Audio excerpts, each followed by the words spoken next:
I'm Michael Walzer, and I'm a professor emeritus at the Institute for Advanced Study in Princeton.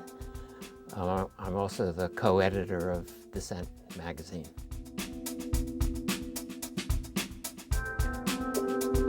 I was born in the Bronx in 1935, and I spent my first 9 years there. And then my parents moved to Johnstown, Pennsylvania, which is a small steel town east of Pittsburgh, a little Pittsburgh. They moved there in '44, which was just when the steel workers had succeeded in organizing. Johnstown was a Union town and a Democratic stronghold. I grew up there, left Johnstown when I was 17 to go to Brandeis University in Waltham, Massachusetts. After Brandeis, do you want me to continue? Or I had a Fulbright scholarship that took me to Cambridge, England for a year in '56, '57. And then I went to Harvard as a graduate student in the government department and taught for 1 year at Harvard after I got my PhD, and then for 4 years at Princeton, and then came back to Harvard in 1966, and I taught there in the government department until 1980. And then I moved to the Institute for Advanced Study, where I've been ever since. Well, I grew up in a lefty household. My parents were readers of a newspaper called PM, which was a kind of Popular Front daily in New York. I.F. Stone and Max Lerner wrote for PM. We subscribed to I.F. Stone's Weekly even after we moved to Johnstown. So my parents were an important influence. And then at Brandeis, I met Irving Howe and Lou Kozer, the people who were just setting up Dissent magazine, who were ex-Trotskyists who had moved to some kind of social democratic political position. And they were my political mentors. I grew up with politics. Politics was the daily conversation. I grew up during World War II, which was also a very important factor.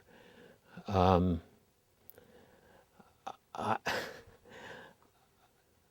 then I came of age, politically, I suppose, just at the time when America was opening up politically. The civil rights movement, the anti-war movement, these were my training grounds for political life.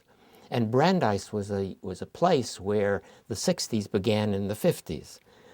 I was there from '52 to '56, and it was already a hotbed of the kind of politics that the rest of the country experienced after 1960. Well, the Montgomery bus boycott, I think that was 1954.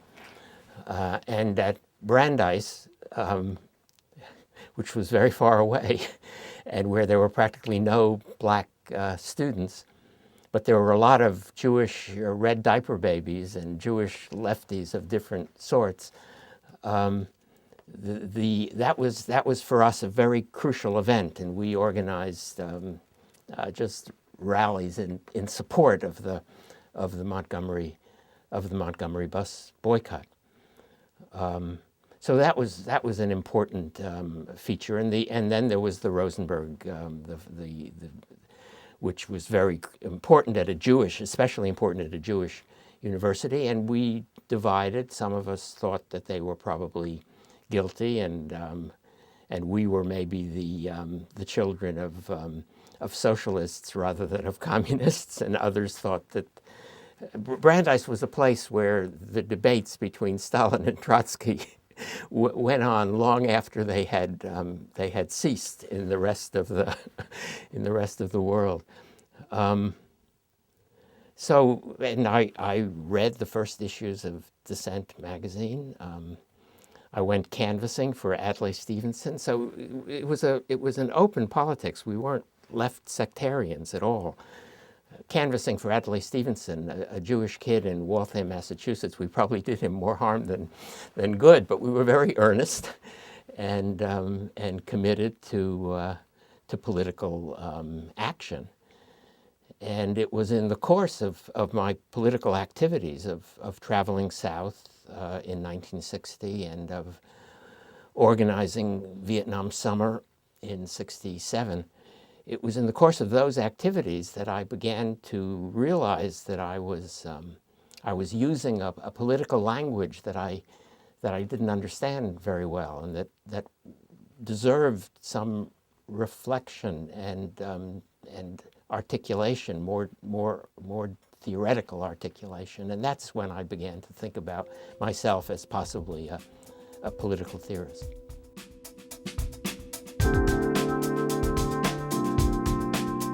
Well,